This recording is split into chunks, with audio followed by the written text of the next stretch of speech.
Everything I'm going to be covering today is podcast growth, a little bit about the history of podcasts, and some ideas for you both for how to start one, come up with the idea, and everything you need to do to create one, from coming up with that idea to actually recording it, how to record it, what equipment you'll need, to putting it online, a website or a hosting platform, and then where to distribute it, and growth strategies to get your audience out there, or get your audience aware. So what podcasts exactly are, and why you should really have one, why they're exploding so much, ideas and outlines for how to create your own, a complete outline from the idea of what the podcast will be about, equipment needed to launching, and where and how you can distribute it to maximize the growth. Don't really need to talk about me. So what exactly is a podcast? The official definition is a digital audio file made available on the internet for downloading to a computer or mobile device, typically available as a series or new installments of which can be received by subscribers automatically. Podcasting has been around since the 80s. It's kind of come in waves. It's been a lot more pronounced lately, really due to devices like the iPod and the iPhone.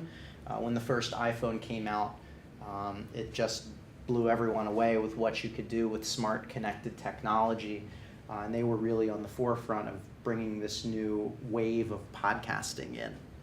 And it's a massive opportunity to reach your audience in your industry or anything that you're interested in, whether it's a hobby, something funny, something incredibly niche, or if you're just trying to grow your online business. So here's some pretty crazy statistics. In 2017, 112 million Americans have listened to a podcast. It's up 11% since last year. 67 million Americans listen to podcasts monthly. 42 million listen to one every single week. Interestingly, that's 5 times more than going to the movies. 85% of listeners hear all or most of a podcast. So this is a really important statistic, and my personal favorite, because if you've paid attention to what I said about video in the past, the attention span of someone watching a video is pretty low unless you're really good at engaging them on that particular topic, and even then it can be sometimes minutes.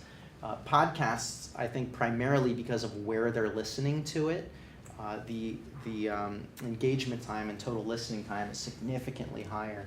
Because if you're driving, you put it on in your car, you're not going to skip around and look at a bunch of different content because you're driving.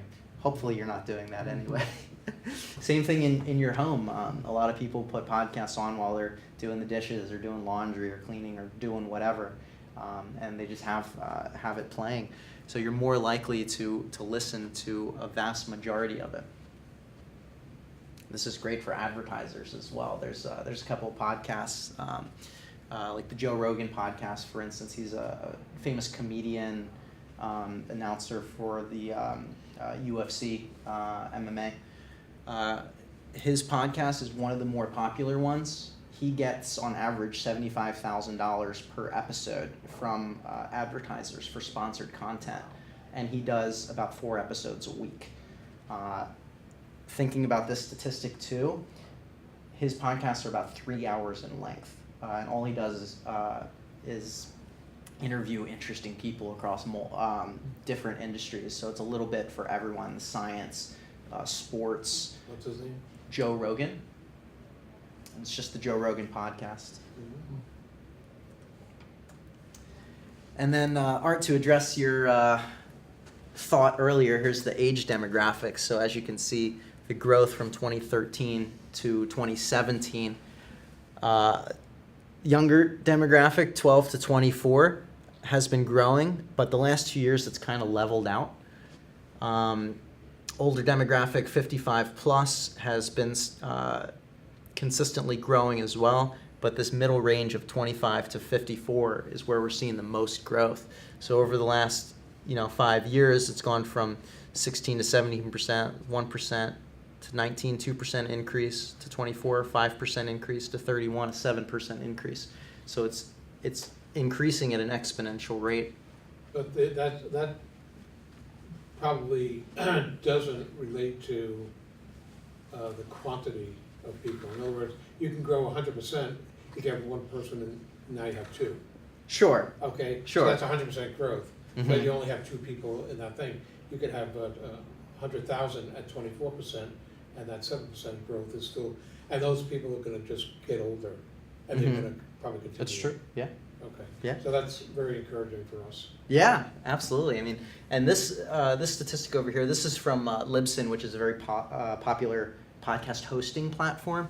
So this is the in the billions download requests for each year. So back in 2012, it was about 1.7 billion downloads of different podcasts. In 2015, which is the newest metric that I could find, it's at 3.5 billion. So pretty incredible. That Joe Rogan one that I had mentioned, each episode gets about 1 million downloads. And then there's tons of other podcasts, popular ones that get several thousand, tens of thousand downloads per each episode. And again, if you can get that many downloads in your industry or your interest or hobby with an 85% retention rate, that's pretty incredible, because you know you have their attention. So, why have podcasts been growing so rapidly? You want to take a guess? What are your thoughts? Any ideas? The only guess I have is that it's easier for people to listen to. Mm-hmm. Absolutely. So they can get a hold of them more easily. Absolutely. Yeah. These are the three, in my opinion, major reasons. There's probably a ton of reasons why they've continually been getting so popular, especially from early adopters. The more they stick with it, they're going to influence the industry as well. But production costs, it's incredibly cheap to produce a podcast now. And I'm actually going to show you one way to do it completely for free. But all you really need is a high quality microphone to release a pretty good piece of content, something like this, directional mic, or a specific microphone. I'm going to get into a couple different brands later on, but the setup time is incredibly quick. You don't need expensive software. You can get free software or pretty cheap software like Adobe Audition to edit it, and you can launch it and distribute it for very cheap. The advancement of technology, of course, between more powerful smartphones. I mean, this phone in my pocket, it's a little, it got some dead pixels here, but it's more powerful than desktop computers from 5 or 6 years ago, which is incredible. The rate of power in these devices has just exponentially gotten more powerful. Faster internet speed, connected cars is a big aspect of it too. There's so many smart cars now that have touchscreens and podcast apps built straight into the car. A lot of cars have iTunes podcast right in the dashboard. So you can go right in there, sign in, and you have podcast capability in your car. And the need for a digital presence for both businesses and personal brands is so important. Social media and having an online presence on the web is not a fad as it was once considered maybe 15 or 20 years ago. It's essential. To grow your business, you have to be where attention's at, where your audience is at.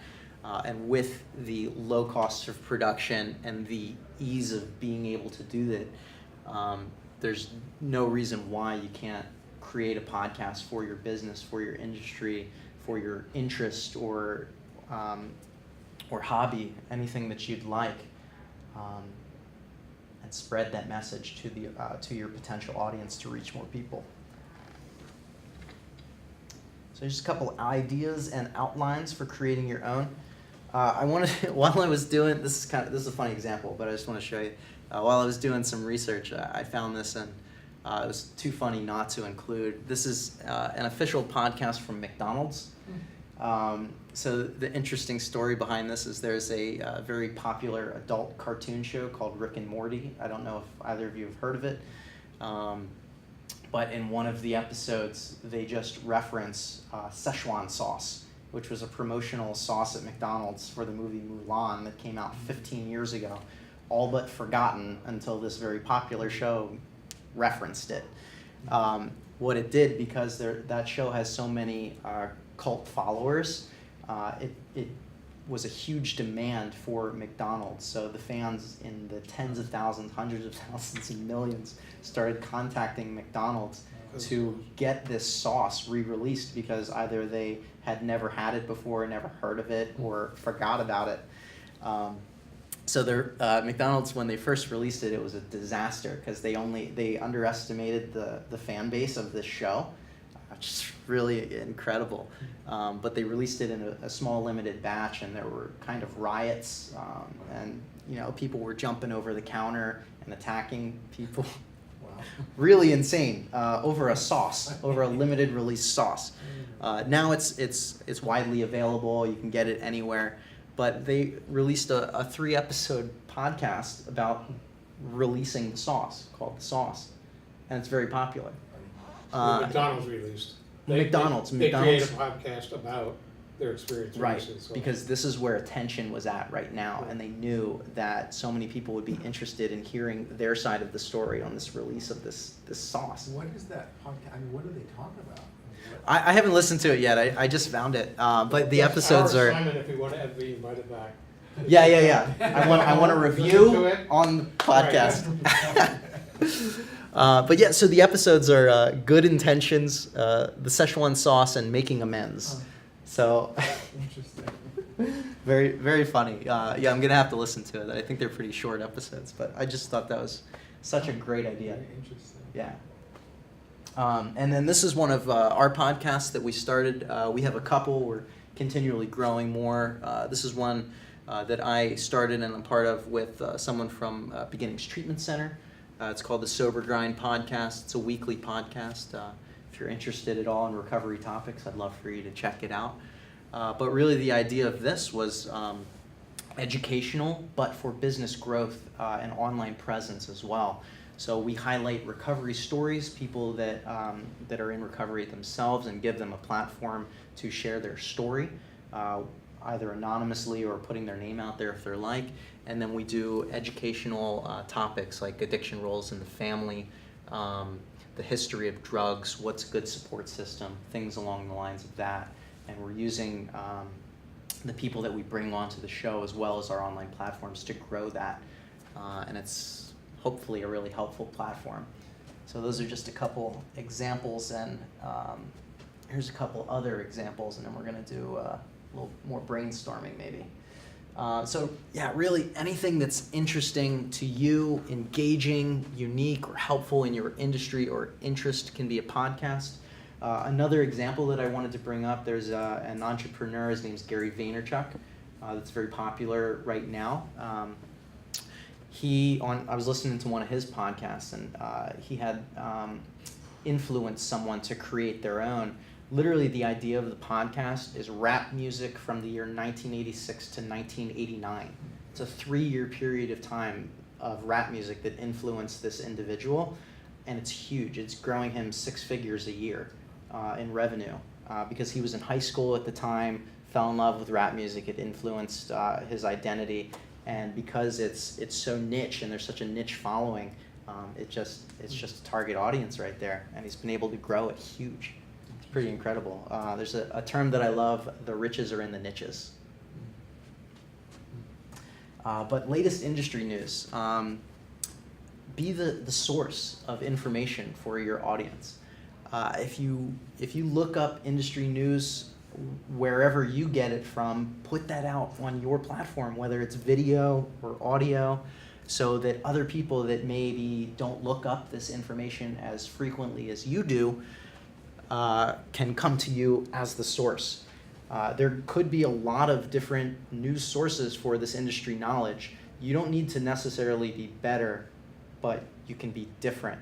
Another phrase that I've liked a lot lately is different is better than better. because really all you're trying to do is establish a following that you are their favorite, because your delivery of that content may be different from the next person's, and they might like you more than the other person. Art, I brought this up a little bit earlier. What you can do is multi-purpose all of your content. So of all the workshops that that you guys have gone to in the past about video strategies, what you can do is take the audio from that video, slap a new intro, outro on it. Now you have a podcast. This is a great way to expedite your growth online. Multi-purpose your content. What we do for that Sober Grind podcast that I had mentioned, we live stream it first, talking to our audience, asking them questions, asking them to participate. And we have a higher quality camera behind that, recording it as well, that we post a couple days after the live stream's over, and then we rip the audio from that and turn it into a podcast. So we're three-step multi-purposing all of our content and recording it at one time. Without naming names, of course, you can discuss common problems you tackle in work. This is a little, you have to be careful in the therapy and mental health industry, but what you can do is kind of generalize some of the things that you're hearing on a day-to-day basis and create content around that in a very general way that might be helpful to someone else that's looking for that content. And then this is a great growth strategy for your business online in any industry, because if you're helping them with a general idea, they know that they can come to you for more specific details. And then see what's current, what current podcasts are successful in your industry, and then find the gaps. There's a lot of ways that you can search for podcasts, whether it's on iTunes, doing a quick Google search, or going through different apps. I use an app on my phone called Podcast Addict. It indexes all the podcasts, but you can search by keyword or top charts and top lists, so you can see what successful podcasts are in your industry or interest, kind of analyze what they're doing right, do it in your own unique way, and see if you have any unique input that you can add to that as well. How would you find out what the successful ones are? I mean, is there a rating or? Yeah, so on iTunes specifically, you can do a top 100 in industry. So you can go like in the health, or I think there might be a mental health category as well. You can go in there and see what's popular. What you'll know is popular based on the amount of reviews and likes that they have. So if it has a couple hundred or a couple thousand comments or likes, you know that there's attention there. So you can kind of skim through their episodes. Their episode list will be should be available there as well. See what kind of topics they've done, and if you have the time, listen to some of them, see the format that they're doing, notice the little subtleties of asking people to subscribe, email them, call them or whatnot, and then do it differently and better. So I wanted to open up this time for a little bit of brainstorming. I don't know if you guys, if you have any thoughts. If you don't mind, I'll ask one or two questions. Yeah. What type of podcast would be interesting to you, whether to create or that you would love to personally listen to? So the interesting thing is that I don't know that I have. Okay. I don't think there would be podcasts, for instance, on people who develop talk shows. Mm-hmm. I just don't think they're there. So it would be Say about, again, talk show podcast? no, people who developed talk shows. Oh, In other words, is there podcast in video or TV production? that's interesting. I don't know. I don't know either. Maybe This could be a great idea. That's why we're doing this. I mean, that could be the it. industry expert. I'll just do it better. Yeah, Different. absolutely. Yeah, different asset. Yeah. What else? Any other thoughts?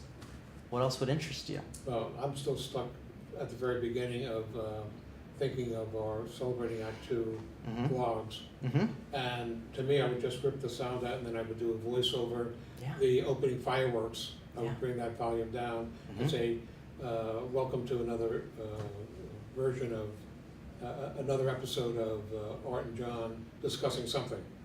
And today something is going on cruises, or today something is going to the chiropractor. Absolutely. Maybe You something could like ask that. the audience, are you over 50 or whatever your demographic is, what they'd like to know more about or Right. what they're doing. And then you could bring them on as a guest or I just never, Or a topic. John and I being in the video business, and video being the number one vehicle to capture somebody's attention, Mhm. haven't thought about podcasts, and maybe that can capture all the attention. That just makes production that much. I can take my my Movo remotes with a Mhm. adapter, use it as a mic into this, and this can record it. Yeah, I'm going to show you a cool app too Okay, that great. you can do everything right through it. Anyway, sorry. No. Jim, did you have any thoughts or Yeah, question? I'm kind of thinking about, something, just kind of maybe looking into, talking about interesting ways of doing treatment, Yeah. EMDR or experiential Absolutely. treatment, maybe even interviewing other people that work in the field. 100%. Yeah, I think it'd be really, really kind of fun to do that. Yeah.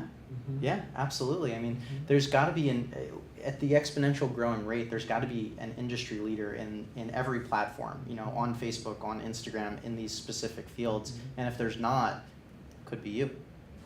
So you have your idea, your awesome idea for the podcast. What equipment do you need? And where do you need to put it? The idea and the outline of the show is most important. It's always a good idea to outline the show as well, not talk freely. It kind of helps you stay on topic that way. A decent microphone, so something like this. This is a directional mic. This is actually what we use for our podcasts in our studio. What is it, a Rode? I think it's an Audio Technica with a Rode cover on it. Yeah, it's a mixed identity. It works very well. Blue Yeti's another great brand that's blowing up right now online because it's so good for podcasting. The Blue is the brand, Yeti is the individual mic. That's their flagship top model. I believe that one runs for like $150, less than $200, so it's very cheap to get. And then they have really entry-level ones that Blue provides at $50 level, and it's incredible audio quality. When you say directional mic, does it have to be a specific type? Well, what I mean by directional is where you point it, it'll record. So this is going to pick up my sound more than yours.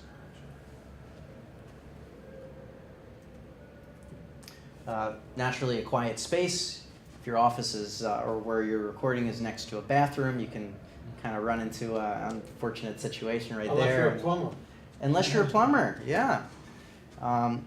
Interestingly, I was browsing through YouTube, doing some research, and I came across a plumber / tiler on YouTube that has 20,000 subscribers, tons of comments, likes on all of his stuff, and all he does is show you how to do bathroom stuff, retiling your shower, putting in a new toilet. And all he does is at the beginning, he has a still shot of his business card on it, goes into the tutorial. He has 20,000 subscribers. He's fueling his entire business through YouTube. Pretty incredible. So yeah, quiet space is very important, so you don't get into any sound interference. Some form of editing software is preferred unless you can record from start to finish perfect every single time.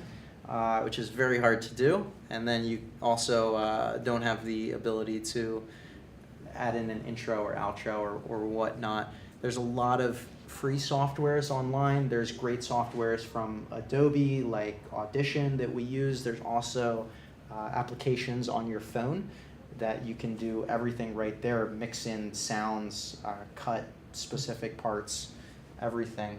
A platform for hosting. So after you've recorded the entire platform or podcast, it's ready to go. You're ready to distribute it. You have to host it somewhere. So in the past, it was commonly just hosted on website. There's been a ton of platforms recently that are specific for podcasting. which just makes everything super easy. I'm going to go into a couple of those platforms shortly. Or this phone app called Anchor. So this is what I was talking about. So I've done a little bit of experimenting with this. It's really an incredible app that's growing at an exponential rate. It's free to use. You can do everything. All you have to do on it is press record and start talking. You can add in intro and outro music. You can bring callers in, so you can interview a person through your phone and mix in the editing and questions and whatnot.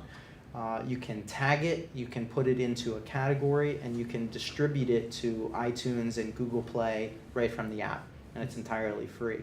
Now, the only downside to it is that naturally it's not going to be the best audio quality because it's your phone, but it's a great way to start dabbling in the podcast field, get your feet wet.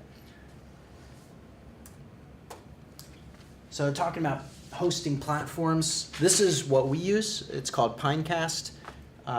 They have a free version, and the paid version is very cheap. It's $5 a month, but you can do a lot with the free version as well. It gives you a lot of amazing analytics, growth based on how many listens, where the listens came from. It gives you the RSS feed that you can distribute to other hosting platforms, and you can directly submit to Apple and Google Play right from here. And so it lists all of your episodes in there. If you have the free version, it limits you to 3 shows and 10 episodes per show. So you might hit that pretty quick depending on the frequency of uploading. So what it'll do is it'll just, if you produce 11 episodes, it'll just hide that first episode, and it'll only show the most recent 10. But if you upgrade it, it releases them so that you can view them again. It doesn't delete the last one. And then you can go into each individual episode and see the analytics of that. So you can add in the description of the episode there, the episode title. You can get an audio URL that plays within the web browser, so you can send it to a friend for, if you want to get feedback or check it out before you upload it. And then you can get the analytics of how many and when and where people listened, how many subscribers you've gotten from that. It's a very intuitive platform. There's a lot of platforms, but we really like this one. There's no reason not to. Does it cost money to, like, if you submit it to Apple, No. is there a process that they go through, like, to approve it or not approve I think it? there is an approval process. It's pretty quick. It's an initial process as well. That once your show is allowed to produce, it's pretty much immediate from that point on. As soon as you submit it, it adds it to your list so people can listen on that platform or Google Play or wherever you submit it. And then a couple of the other pretty popular platforms, there's a ton of them, but I'm just going to highlight a couple. So Libsyn, that's where I took the download analytics from earlier. There's Fireside FM, which is a great platform. One of their big benefits is you can create a custom website around your podcast. There's Spreaker. SoundCloud is a great one. SoundCloud was originally a musical platform for indie artists to upload their tracks, but you can also use it as a podcast hosting platform. Most of these, I believe all of them have a free version to try, and then of course they have a paid version that gives you full access or more access and more analytics and whatnot. If your podcast were accepted on Google Play and, is that what it's called, Google Play and iTunes? Yep. Why would you need these? So, Well, is there an advantage of having this as well, or? so all Google doesn't, and iTunes, they don't host it, they stream it. They they access it from this RSS feed, which is hosted on the hosting platform. Which could be your own computer. Well, I have a website, and I could set up a page and set up. Yeah, or you just could. put all my files in there and say, this is an RSS feed from my site. You could. The downside of that is storage space on your website. So how much content you have stored on the website will slow the speed down, which affects your ranking and page speed and whatnot. Okay. How many people are on there? So it's good to have it on a third-party website and then just submit it to Google or Apple or wherever you'd like to submit it. Okay, thank you. Mm-hmm. And then here's 9 things, 9 tips and strategies to where to distribute, how to grow your podcast and get the attention you deserve. So first and foremost is ask. You should always ask, whether it be right at the beginning, right at the end, or at the beginning and at the end. Ask them to subscribe. Ask them to leave a review, email you their thoughts. What they'd like to see more about, how you can improve, anything. If you don't ask, you don't get. So it's they might love your podcast, but if you remind them to actually engage with it, a percentage of them most certainly will if they'll enjoy it. If you're taking the audio from one of your videos, if you're ripping that audio, link to one another. So you can put a link to your podcast in the description of your YouTube video, and then vice versa. In the description of your podcast, you can put a link to the YouTube video. So you get that self-sustaining growth from one another platform. Post across all of your social media channels, especially your personal profiles. I think not enough people do this that have shows. Don't just post it on your business fan pages or whatnot, but share it to your friends and family on your personal profiles, because firstly it reaches more people, and if you engage with those people and ask them for their honest opinion and say this would be a big help to me, you're going to get more interaction that way from your family to like the post, share it, leave a comment, or subscribe, because family members will often do will do what you ask them more than a random fan of your page. I say this time and time again because it's just an incredible resource to put your content in front of a specific audience that you know wants to see that. So niche forums, subreddits, and Facebook groups. Niche forums it's a collection or group of people that are interested in a specific topic. The subreddits and Facebook groups are the evolution of forums. That they have, online communities around a particular topic. So if you're producing a piece of content, chances are there's a group of people that are also interested in this content. And if you put your what you've created, whether it's a video or whether it's the podcast, the audio, in front of them, you're going to get much more likeliness for them to check it out and then ultimately subscribe and engage. Include the link to your podcast on your website. So pretty much anywhere that you're getting attention, drive them to your other channels. You should have your social media channels linked on your website. Do the same thing with your podcast. Have a little link or an icon or whatever your logo is for that podcast. Direct them there, and you'll see how many people can come through. Share it with your email list, of course. People that have signed up for your email list want content from you. They've signed up to your email list for a reason, whatever that reason is.